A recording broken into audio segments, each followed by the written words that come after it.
গরিবের ছেলে, তুই একটা ভাঙা সাইকেল চালাচ্ছিস, আমাকে দেখ কত দামি বাইক চালাচ্ছি। আমার বাবা একজন কলকাতা পুলিশ, কলকাতা থেকে আমার জন্য এই বাইক নিয়ে এসেছে। তোর বাবা তো একটা ফকিন্নি। আমার বাবা গরিব হতে পারে, কিন্তু তোর বাবার মতো ঘুষ খায় না, কারো টাকা মেরে খায় না, বুঝলি? আমার বাবাকে নিয়ে আর কোনো কথা বলবি না।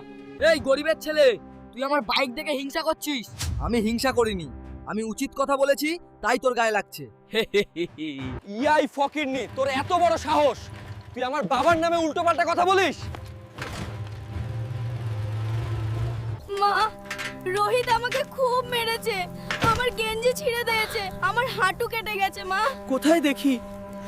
বাবা, রোহিত আমাকে খুব মেরেছে। বাবা, তুই কেন ওর সাথে লাগতে গেছিস? ওরা খুব বড় লোক। বেটা, ওদের কাছে সব কিছুই টাকার খেলা। দোষ করলেও কখনো হার মানবে না, বুঝলি? সত্যি বড় লোকদের টাকার জোরে আমাদের গরিবদের সমাজ চুপ থাকতে হয়। আরে হে, ভিডিও ভালো লাগলে সাবস্ক্রাইব করো বন্ধুরা।